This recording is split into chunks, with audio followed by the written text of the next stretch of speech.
Hello, everyone, and welcome to the webinar. This is Sydney speaking, and today's webinar will be actually talking about prismatic parts, actually iMachining 3D on prismatic parts. Now, just want to give everyone a little recap of what we had. The past couple of weeks, past 5 weeks in fact, we've had the webinars on the issue of automatic feature recognition and machining, AFRM.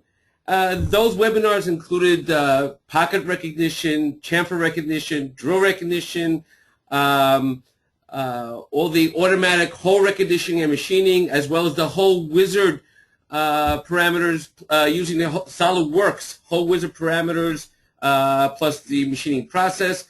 All this was done showing you all the power that we have in automatic feature recognition and machining. Now, however, there was one equation that was always missing. And that's what we're going to do now. We're going to be showing you actually iMachining 3D for prismatic parts. That together with all of the other AFRM options is actually one complete, it's actually the ultimate AFRM package together with the iMachining 3D for prismatic parts. And we'll actually take a look in this webinar how we do this, how we can do this on all these different prismatic parts. We'll go into depth trying to explain the ins and outs inside the iMachining iMachining 3D for prismatic parts. So let's basically get started. Okay. Well, what exactly are we doing? Well, we'll start off by showing you the differences between iMachining 2D and iMachining 3D for prismatic parts. Now, when we're talking about prismatic parts, we're talking about parts such as we see on a screen now, regular electronic housings, for example, parts that we have really deep pockets. All of these are what we call prismatic parts. Okay? What I'm going to first do is actually show you a specific part, the way it was done in iMachining 2D, and then we'll show you what was done in iMachining 3D. And then after that, we'll continue on with going deeper into iMachining 3D for prismatic parts. So let me switch over to my part itself. And I believe you should be seeing it now. If we start off with the part that we see on our screen, what you see is very simple. This is a pretty deep part. If I go from this upper level down to the very bottom over here, we're talking about 113 millimeters in depth. Okay? Now, this was done originally with iMachining 2D. It was done very well. However, when we did this in iMachining 2D, for every single step that we had to go down, you can take a look inside the part itself. We have a level that goes from here up until this level over here. Okay? From here to here is a total of 95 millimeters. We have another step that goes down to there. We have another step that goes down even further lower than that. We even have these two steps over here, which are not the same height as well. So in order for me to do iMachining 2D for all of this, I have to do several different roughing operations in order to get it working efficiently around those areas itself, to get to each depth individually. And for each area, I need a separate geometry. So let's actually go into some of the operations that I have over here, and we'll see exactly what this involves. If I were to take the first operation,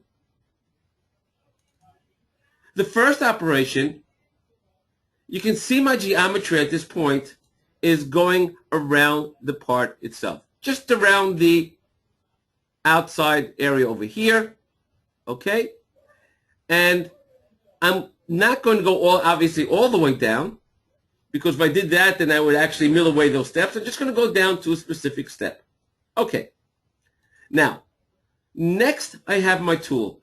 in this particular case, I have a 20 millimeter end mill, which is actually a nice tool as far as the amount of material it can take off. It's a pretty massive tool for this kind of work, which is actually very good. But my limitations with this particular tool was that I can only be outside her holder no more than 90 millimeters. Okay? Now, if you remember correctly, I have from the top over here up until the bottom over there, I have a total of 95 millimeters. Okay. Now, so in this particular case, I have my upper level at 80, at 0, and I'm just going to a total depth of 80 millimeters. Okay. My technology wizard is taking it down in 3 steps. I'm not doing anything special over here. Let's see exactly what's going to happen over here. Now, we'll run a simulation. I'll do this using Solid Verify. And you'll see it's actually, let me slow it down a bit, going on each step. You can see it's doing the really efficient morph spiral cutting around the part. It's actually working very well. There's nothing wrong with this. Okay? Everything is working very well. Okay? Let's go further down. It does this to each level that it has to work on. But note, it only went down to this level here, to 80 millimeters. Okay? Now, in my next particular operation, I decided already to start off with my rest rough for that particular geometry, since I was already in that geometry. So I did a rest roughing operation just to finish out, rest material operation to finish out those corners. But then I wanted to go down to the actual step down over there. Now, I used the same geometry, but this time I had a smaller tool, but this tool actually was made specifically that I can go down deep. But I don't want to take heavy cuts with this because it is sticking out a large amount. So I took that really deep, heavy cuts as much as I can up until that area up until 80 millimeters as much as I could. Now, the tool, it's the geometry, like I said, the exact same geometry I had before. The tool, in this particular case, is a 16 millimeter end mill, which is also still a pretty sturdy tool, but this one is outside the holder of 120 millimeters. So it can actually go down practically to the bottom of the part itself. Now, in this particular case, my upper level was minus 80. That's where I left off last time. And my pocket depth went a total of 15 millimeters down to this step over here, as you see, to minus 95. The other tool cannot go down here because it was sticking out of the part. It was sticking out of the holder. It only had up to 90 millimeters, so we couldn't do that. Okay. When I run my simulation on this, you'll see that now it's running up until that area, doing the morph spiral, but not going down up until the wall itself. Now, obviously with the other tool, I couldn't go all the way down as well because then the holder would have also hit this. Okay, so I was able to use this tool for that. Now, for my next operation, I still have to go further down. So in my next operation, if I took my next geometry, you can see my next geometry was a little more involved. It went around these parts over here, and I was able to do actually a very good geometry around it, but doing something like that involves a lot of work. A lot of chain picking. It was a lot of work to do this. I did it. It was fine, no problem, but there was a lot of work involved. Okay? Again, in this particular case, my levels only went down a total of 4 millimeters. If I take a look at the simulation from this point on, you'll see that now it's working with that exact same tool on a different geometry, clearing out that area over there, and leaving over these steps over here up until where it had to go to. Okay? It still had to go further down, so my next operation, taking a look at this geometry, it included that same chain I had before, plus this one over here. I didn't include this one because I want to mill down now from this height over here up until this height. Okay? Again, you can see my levels, a total of 6 millimeters. Simulate. I'll run this pretty quickly now. And you can see now it's going down, milling around that step. And now I have to go down to the very bottom. So when I go down to the very bottom in the next operation, if I were to show you the geometry, this already included both of these. And now it's going to go down from this height over here up until the floor. Okay, the same tool, levels, a total of 8 millimeters, going down to the floor itself. Running my simulation. You can see now this one finishes off the floor, and you can see our two little studs at the very bottom over there. Okay, then we're just left with the rest roughing operation. And then again, that I also had to do individually for all of those over there as well. Let me actually run now just a simulation on all of these iMachining operations that I have over there. And I'll actually simulate them using the HostCAD. Now I want you to pay attention to the amount of time this took. Okay? And we'll take a note. You see it's machining all of the edges. You can see it's going all the way down. And if we take a look at the time, jot this down for a moment, 45 minutes and 36 seconds. We'll talk about the time a little later on, but just remember this. Okay, now let's take a look at how this was done. Now this is actually done pretty efficiently. It's done pretty well. But now let's take a look at how this is done using iMachining 3D.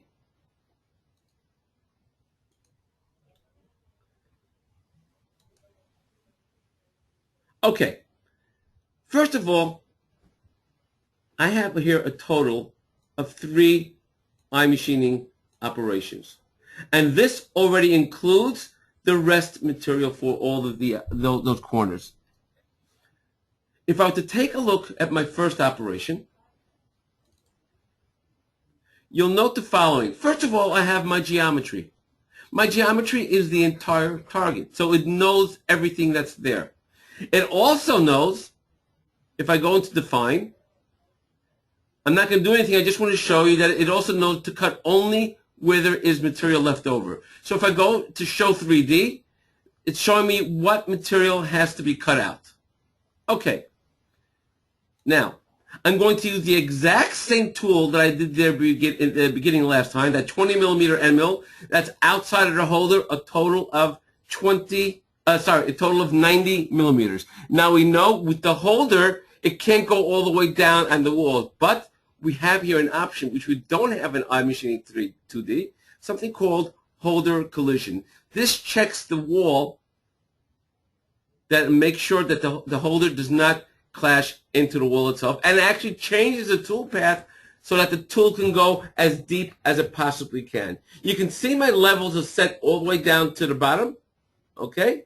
Straight to the bottom, that's where my levels are set. Let's take a look now at the simulation in this particular case.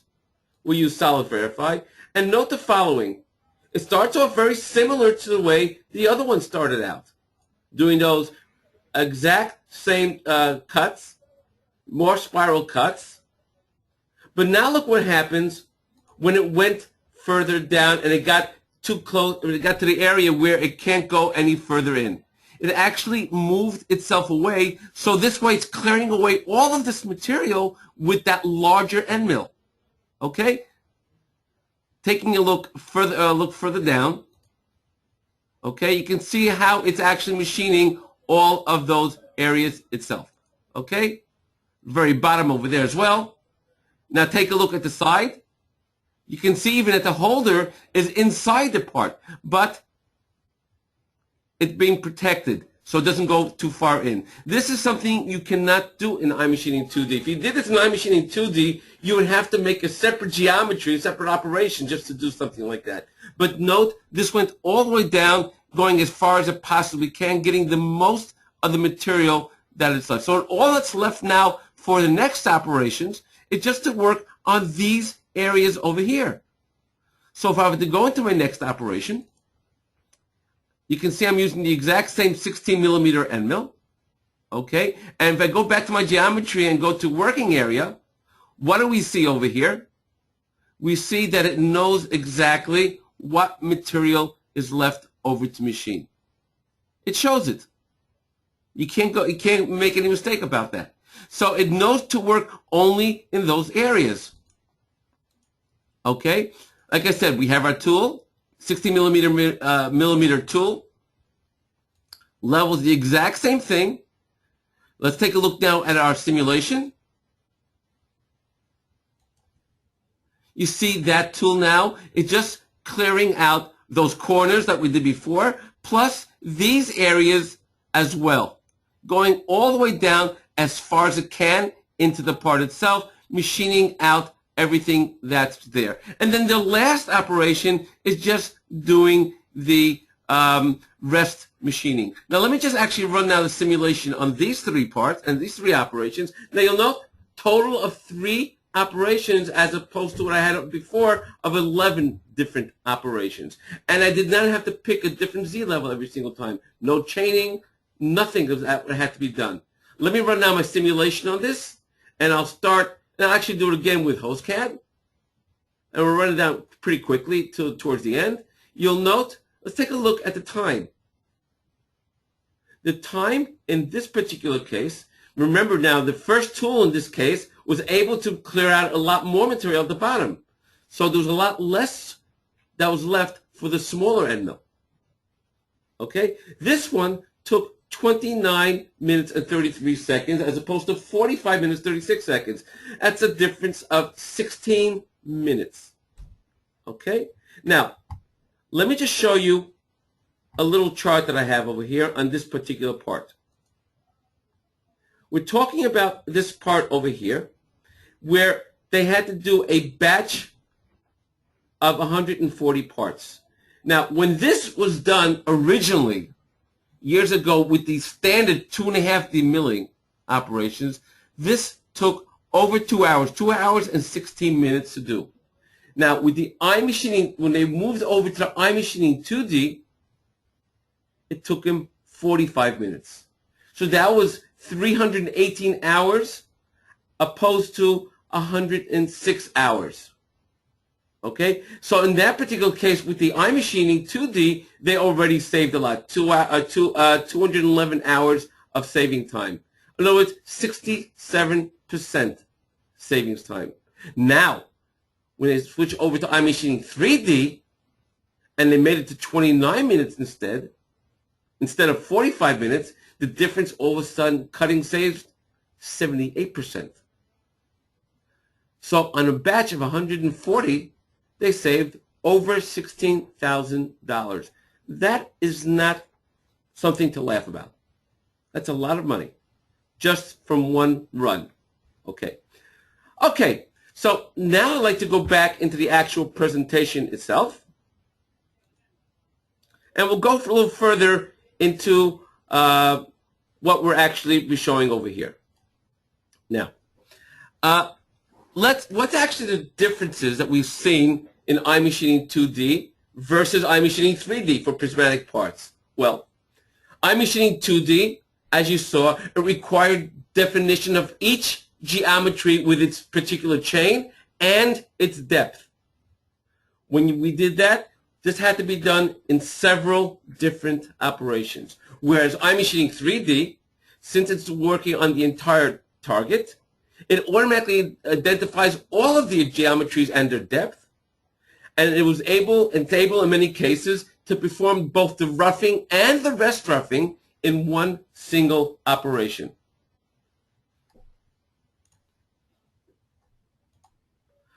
Now, if you take a look also at a prismatic part, as I mentioned, it did require creating geometries for every single one of the chains, even a part like you see over here. And you can see all of the different operations just to do that. Whereas in iMachining 3D, it's a lot less, a lot easier. You can do, like I said, the roughing and the rest roughing in a single operation. We also have in iMachining 3D, what it uses really is first of all, it uses the proven iMachining 2D algorithm. So the toolpaths that we get in 2D are the same tool paths that you'll get in 3D. It's using the exact same type of algorithm. So you'll get those morph spirals, and you'll get those trochoidals where the morph can't get to. And what it'll actually be doing, what it actually does, it steps all the way down as far as it possibly can with its first steps, takes its deep steps, clearing away the massive amount of material, and then it does what we call an optimized depth of cut, where it starts moving up to different flat areas. Since all that material was cleared away already, now when it moves up, it has a lot less to actually clear away. But not only that, it does what they call an optimal sorting of 2D regions, where it'll work separately on each region before it works in another area.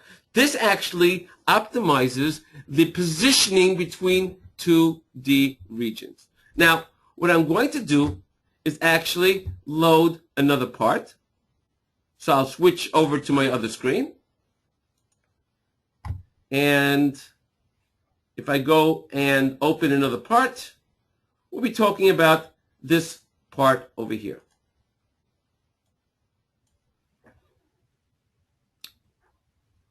Now, I have the operations done over here already, just like I had before, but there's certain things I want to point out to you as well. As you can see, we have our rough cuts. Our first rough cut, I'm not going to go into the geometry right now. We had our first one that did the outside of the part itself. Then we had another roughing operation for finishing off the floors over here. And then we had another roughing operation for finishing off these floors over here. Now actually, let me actually stop on this particular operation over here. If I were to open up the operation, you can see that my geometry, since I want to work on these two floors over here, this one and this one, we have one chain around this, and this is an open chain. It's open on all sides. And then we have our second chain is over here, where this side is closed, but the rest of these are open. Okay, we have our tool, no problem with that. But now let's see what happens when we actually run the simulation here. We'll go in and run simulate, and I want to do it actually using Solid Verify. Now, I'm going to actually use Solid Verify, but let me start it from this point, from here to here. First of all, when I do that, you can see the first operations are clearing away all the area, just like I wanted it to, but it's going down to its floor at the very bottom over there, which is fine. It works pretty efficiently this way. Everything's great. Okay? We can see all of this happening exactly the way I wanted to do. You can see that this is the area over here that had that little floor at the bottom, which I'm not machining in this particular operation. Okay? And this was all done. Now, my next operation has to work on these areas over here. Look what happens since I'm doing it in 2D. We have a crash. Why do we have a crash? And that's very simple. It knows these two geometries here. Since this is 2D, it has no idea about the model itself. Now this tool, the way it is, it's a relatively large tool to move this area through this area over here. And it actually crashed into this wall over here, because it does not know anything about this wall. This is not part of its geometry, and this is a 2D operation. So I have to start figuring out, okay, what can I do? Should I use a smaller tool? Should I change some settings inside my operation, not as efficient as they want to? Different things have to be taken into account when I do that. Okay, let me just finish off the simulation that I have over here. You can see it's clearing off these floors exactly where it's supposed to, but it gouged into the part over there. Okay, now let's take a look at how it works using iMachining 3D for Prismatic. Okay, we'll go into the part over here. First of all, note, I have my operation just as before. Okay? You can see I have my target here.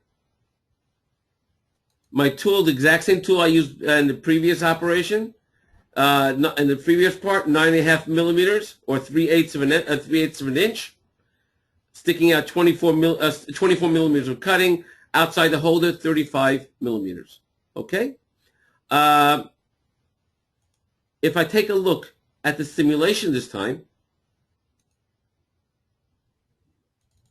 you'll see this time, all right, it first does the outside, which is fine, which is what I did also last time. And then it starts working on the inside. Now, since it recognizes the entire target, it knows to avoid that wall where it goes around. In fact, what it will do, it will actually change its tool path different from what it did before in the 2D so that it can actually mill the entire top of that wall as we wanted it to do in the first place. You can see now it's doing its first step down over here and working on that area over there. Okay?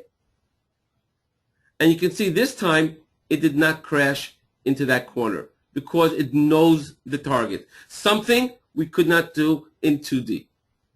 Now, as far as the rest material goes, rest of operation, well, we have this over here. Now, in this particular case, I wanted to prove a little point over here.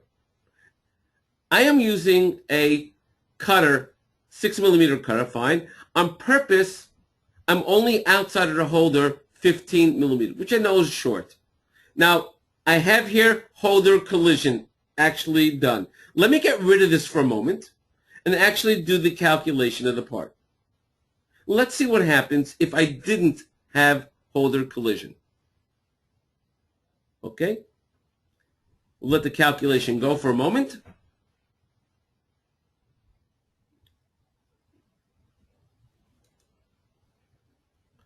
Run our simulation. And as expected, I have a crash. The crash is very simple. The holder itself, as it's going down, hit the part because I did not tell it anything about the holder collision. That's what would happen if I did not have holder collision protection. So if I go back into my operation, I'll just put on holder collision. It makes sure it keeps the specific clearance away from the walls. Let it take its course of calculation. And in this case, it'll do whatever it can, but will not under any circumstances gouge into the part itself. We'll see that in a moment in the simulation.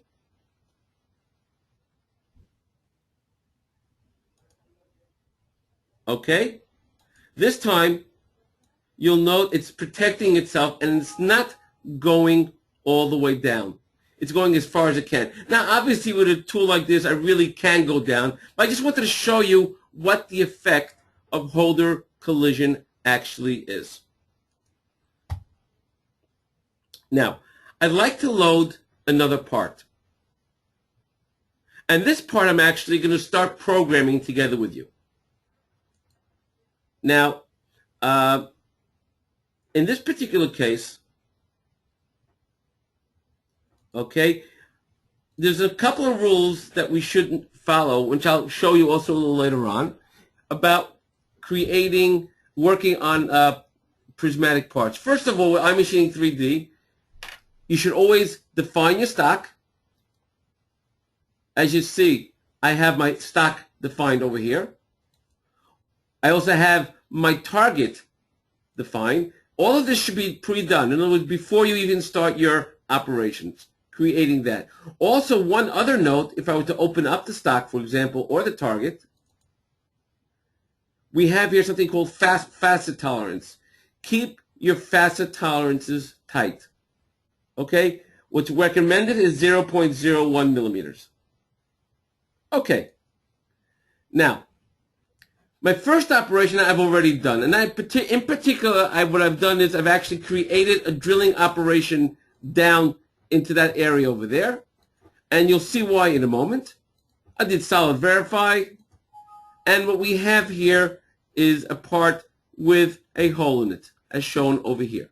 Okay? Note, when we have a hole in it, that means there's no material over here.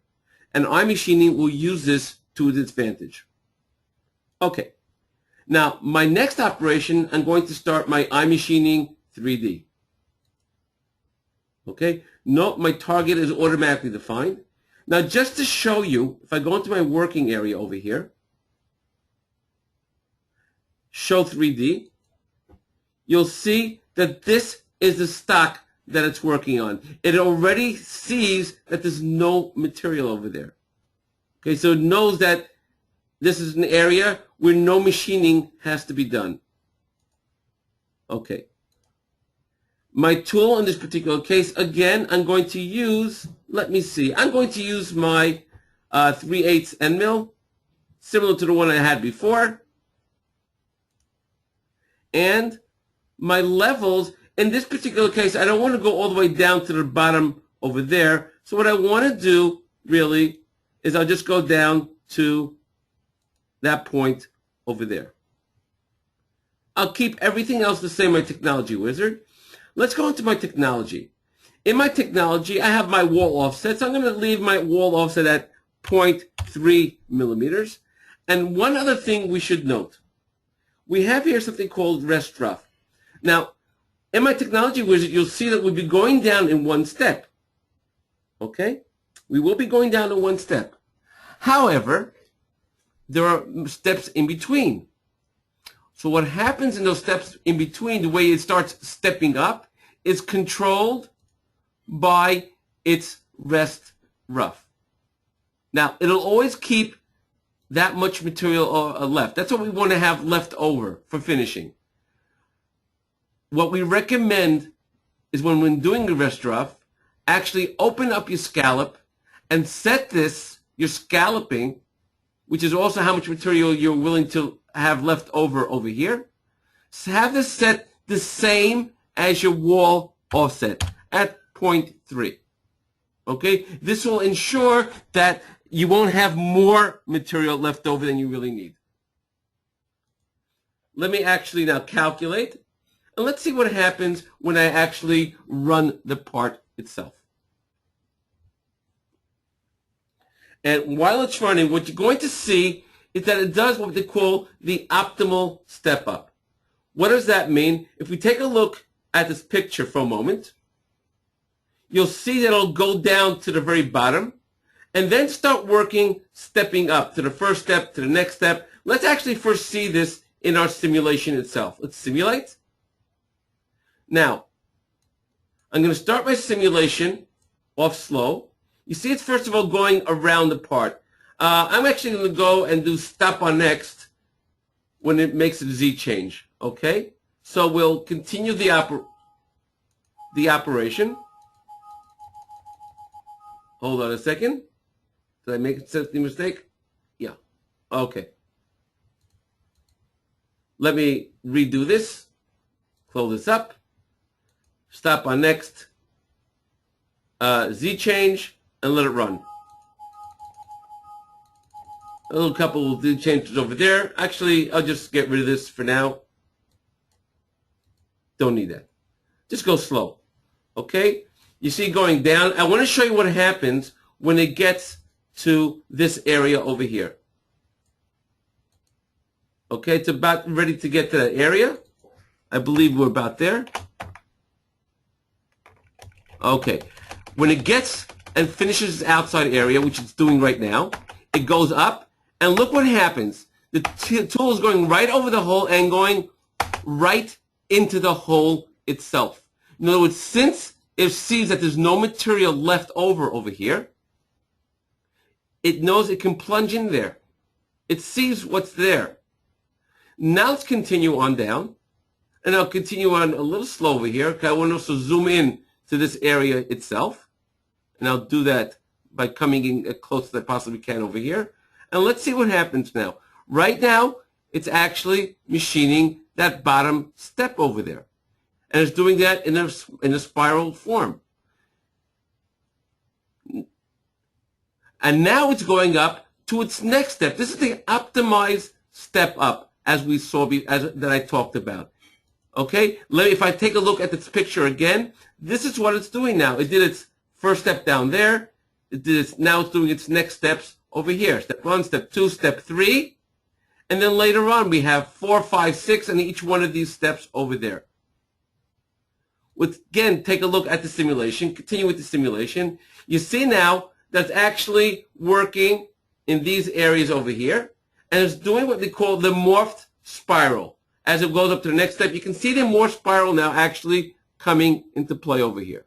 Now it's doing tricordial to finish off the corners. Now when it finishes off this area over here, which is a deep step over here, it'll go up to this next area over here. And note, the steps over here are not equal steps, but it knows to recognize each individual level. And it knows to machine each individual level as well. Let me go actually on a little further into the part itself. And what do we see? It's finishing off that entire floor, working around whatever there is on that area. Let me slow down now a little. Now look what happens in a moment. It's going to finish off, and look what's happening now. Now it's stepping up to this area over here. Now it has a whole bunch of these steps that it has to do. But note, it's first localized to each area. This is what I call the localization. First localizes and works only in that area, so it minimizes the repositioning of the tool itself, working on each individual step. Now when it finishes this, it just goes up to the top and finishes off the top of this part itself. Okay? This is what we have with the step up, the optimized step up that I was talking about. Now, if I will go back to my other screen for a moment, what you see here is very simple. This is what I talked about, the different regions. Okay? You see it machines each region individually, and this is done with the iMachining 3D performs intelligent sorting. This is what I'm talking about, the sorting into different regions of different 2D toolpath regions. You can see it's actually doing regular 2D toolpaths over here. 3D Z levels, ordering of 2D toolpath regions, as shown. So you have localized machining, which reduces the non-cutting moves. Now, if I were to do this in iMachining 2D, I would have a lot of programming to do. I would have to individually program each one of these steps in order to localize them, like this. Okay? But in iMachining 3D, this is done intelligently. It does it automatically for you, as you can see. Now, some of the rules that I was talking about, let me just mention them again.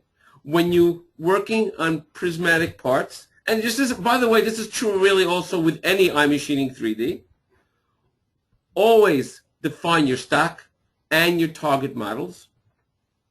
Okay? And we also recommend that your facet tolerance, as I showed you, should be 0.01 millimeters. Now, we do our roughing and rest roughing, which is what we just did in this operation. We did the roughing, which went all the way down to its very deepest steps, and then the rest roughing actually as it stepped up on the part itself. Okay? And that's the result we get. Now, what about finishing off in the areas where it could not machine? Well, let's go back what we're going to do over there. And we'll be doing what we call is the rest machining with iMachining 3D, with a smaller tool.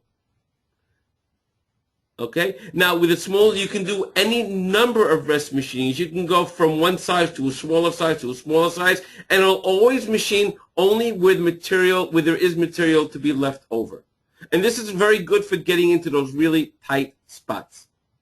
So let's go back to our part itself again. And What I'm going to do is just do a simple save and copy. Choose a different tool. This time I'm going to choose my 6mm end mill. Okay? And I'm just going to leave it at that. Actually, let me go down to my technology. I have my wall and floor offset set over here. And I'm going to change my rest rough to, again, 0.3 millimeters. Run my calculation.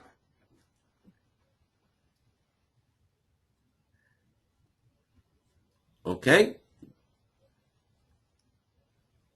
This will be done in just a moment. And what we're going to see now is how it works exactly on just those individual areas where the previous tool could not finish off the part itself. Right now, it's just updating the stock. So this will take just a quick moment.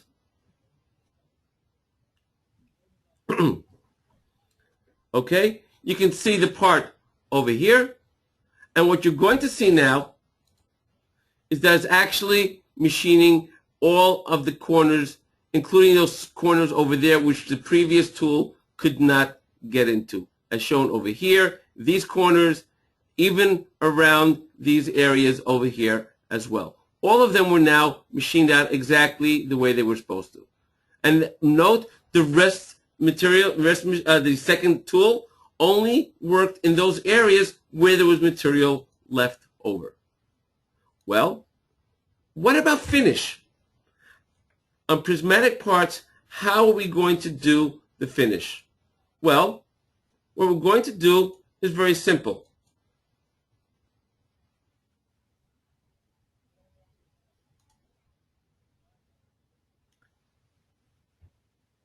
But before I mention about the finish itself, let me just mention one more thing. As I had told you also before, always make sure your scallop is the same as your wall offset. That's what we call our best practice for this. Now, when we work with the iMachining 2D, if you remember correctly, remember that crash over there? This is what we're showing over there, because the iMachining 2D could gouge the target, as I showed you before. But with the iMachining 3D, since it recognizes these walls over here, it just changes the approach as to how to go in here, therefore avoiding that wall over there. We also showed you exactly the importance of the holder collision. What happens if you don't have holder collision? And what happens when you use your holder collision? Okay? Now, as far as finishing goes, well, we have an entire AFRM package. So let's use pocket recognition. We can do pocket recognition to finish off these pockets. Let's see how this is done. This is done actually very, very simply. You note when we do this, we'll use the option of final cut in our technology and finish on the wall. So what I'm going to do here is just simply go into my part again and continue with recognition, pocket recognition. I'll choose my geometry, which is the entire part. Now note that we have the entire part over here that was chosen. We have our individual faces over here, this one over here, we have this one over here. Note that the top face was also chosen. What if I don't want to do the top face? Well, I can remove it here, just right click or unselect, or let me just accept this. In our modify, we also have an option called exclude top faces. By doing it this way, you don't have to start searching for the proper face to just click on this and it'll automatically take away the top face. As far as my tool, let's use my, I'm going to use this tool over here again, the 6mm end mill. Okay, I have my levels, just my max, note, there's nothing really for me here to do. In my technology, I'm just going to click on Final Cuts and Finish on the Wall. If I want, I can even go into my open pockets and say, use a profile strategy, approach from the outside if I have open pockets. Let's see what happens. If we take a look at the toolpaths that we're going to get, now I actually want to see this right now in HostCAD. You'll see that the toolpaths we get is actually inside these areas over here, working exactly on those floors. If I do this with, if I were to go back and get rid of the profile strategy,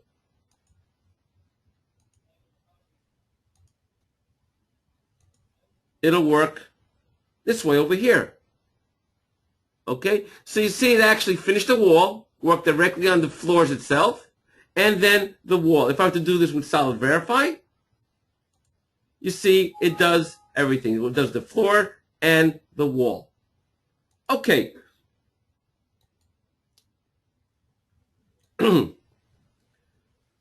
Now,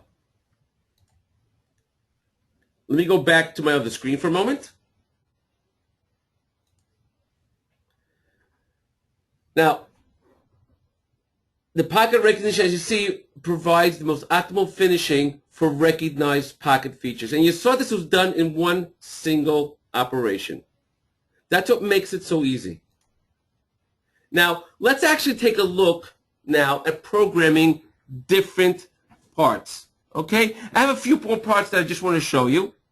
And so I'll go back to my actual working screen itself. And we'll load some other interesting parts. I'm going to close this one.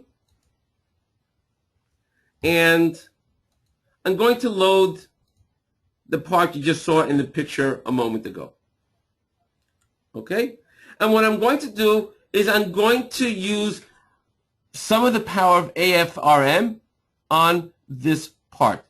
I'm going to start off with using iMachining 3D. Okay? So we'll go into iMachining 3D. By the way, first of all, you can see I have my stock created over here already and my target. So I'll go into iMachining 3D. Target's in here. I'm just going to choose a tool. In this particular case, I'm going to choose my 12 millimeter end mill. Okay? It's sticking out a total of 45 millimeters from the holder. Okay. Levels, just going to leave that. The levels, I'm going to leave it down exactly the way it is. No problem with that. In my technology wizard, you can see exactly what's going on. We have 3 different step downs. And in my technology, I'm going to set this at 0.3 millimeters for my wall and floor offset, as well as change my scallop over here to 0.3. Let's do calculate, and we'll take a look at a moment at the results. Excuse me. Now, when I finish this part, the iMachining, remember I have some other operations. First of all, I have to do the finish, and I also want to take care of these holes over here. So, first let's take a look at our simulation that we have over here. And I'll use Solid Verify. You can see, first of all, that's working in this area over here. And it stays in this area. Note that then it's had this little step up over there. Now it worked in this area. You can see how it's localized. First cleared this area, then this area, now worked over to this. It didn't jump back and forth between the same levels. It first finished individual areas that had to be machined. Okay? Now what I'd like to do is I'd like to work on my finish. No problem. Let's go into recognition, pocket recognition. I'm going to choose my geometry. In this particular case, I don't want to go into these holes as well. I don't want to have those as my geometries as well. So I'll just set my minimum diameter at that and just click on the part itself. Now you can see again, everything is being recognized, the entire part. We have our individual faces, the top face. Now again, I don't want to do the top face. So in this case, I'll just right click over here and unselect. So I can do it actually in both places. instead of going into modify. My tool, I'm going to use, in this particular case, a 10 millimeter end mill to finish off the floor and the walls. I have my levels over there, my technology. I'm going to do final cut, finish on the wall, and in fact, my open pocket contour, I'm going to have that set of use profile strategy and approach from the outside, because I do have those there as well. Let me just run my simulation, and you'll see something very simple. It knows to machine every single floor and every single wall exactly the way it should be. Let's take a look at it for a moment in the host CAD, and you can see the actual toolpath on those floors and the profile operations that we're getting from these open pockets over here. Well, what about the holes?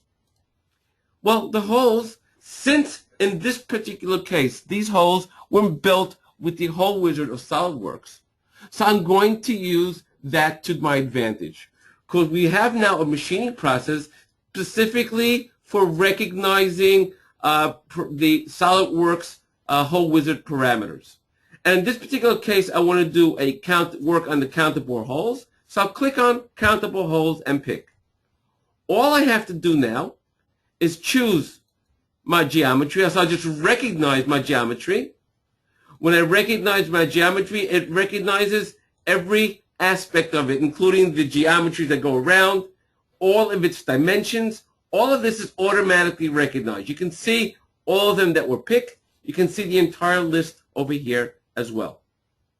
The only other thing I must do is just choose my upper level. My upper level, I'm going to have that set over here.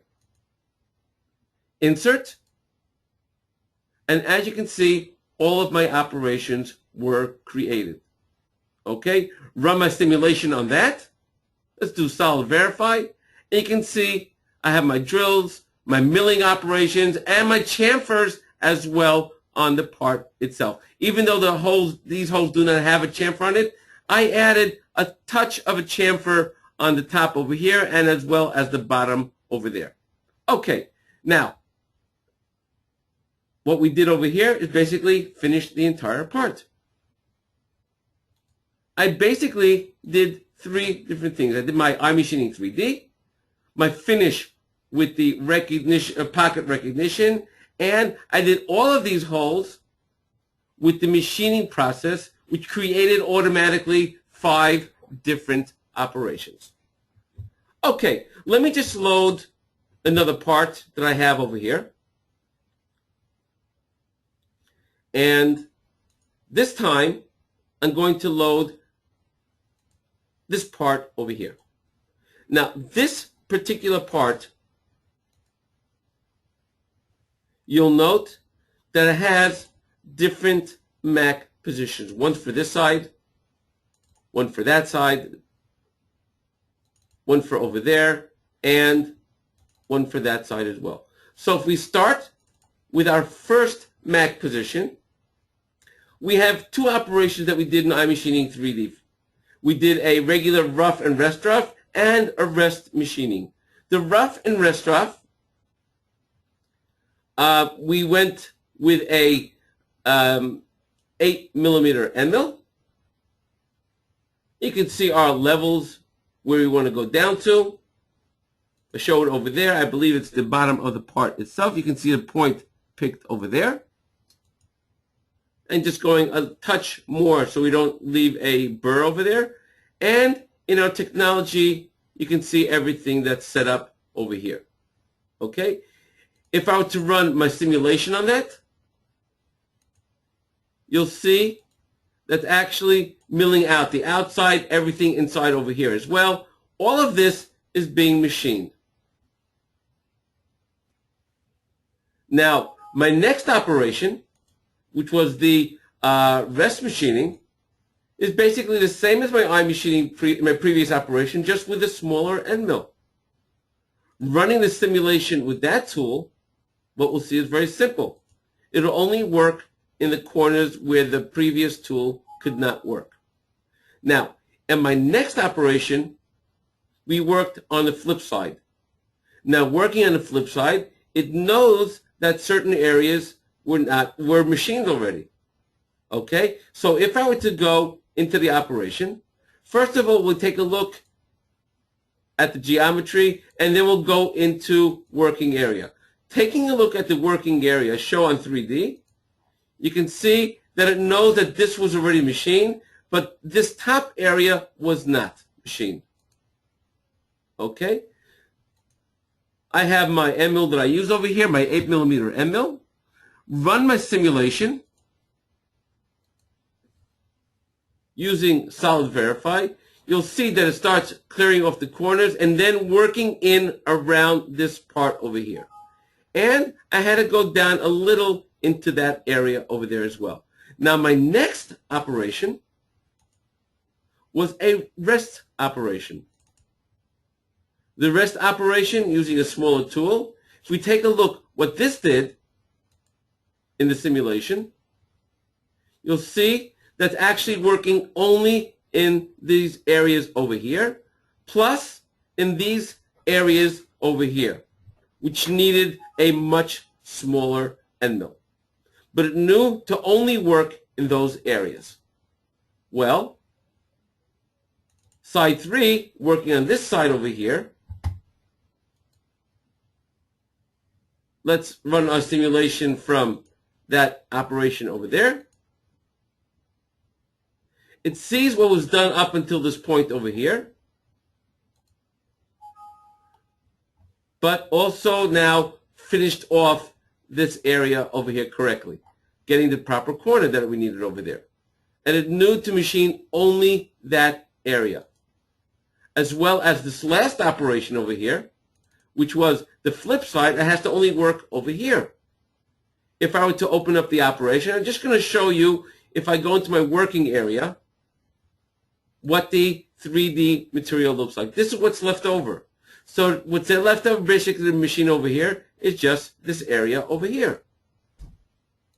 So if I run my simulation now, and I'll use the Solid Verify simulation, you'll see that's working only in that area.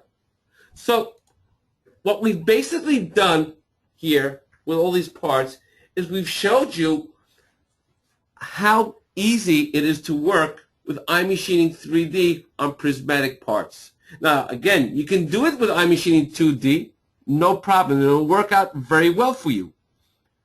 Well, when you have complex parts, when you make complex parts, when you have many different pockets, many different depths, okay, or very deep parts, as I showed you in the very beginning, it pays to use iMachining 3D because that will cut down on your programming time, and in certain cases, like I showed you in the first case, it even cut down your machining time because it was able to go where the previous operation type when iMachining 2D was not able to go, and that was checked automatically.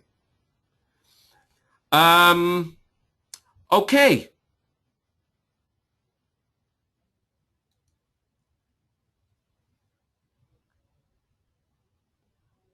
I see there are no questions here. I'm not sure. Let me make just one more moment.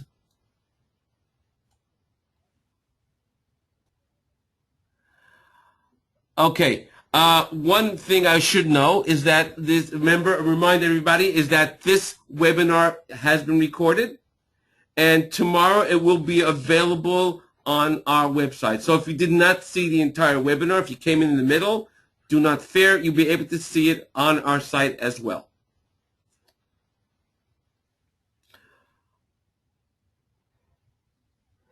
Okay, by the way, also when I do post a webinar on our site, webinars can also be downloaded. If I just go into our site itself, we have our webinars and webinar recordings. You can see, first of all, the last webinars if I've done over here. If I were to click, for example, on this webinar over here, you can see you can actually download the video, not only watch it streaming, and you can also download the parts I used in the webinar. This is true, by the way, for all the webinars I've done. You see I have the latest webinars, different subjects, 2.5D milling, solid probe, turn mill. All of these our previous webinars we've done, and you can check them all out at any time and download them as well. Okay, I'd like to thank everyone for joining the webinar and see you again the next week in our next webinar. Take care and have a great weekend.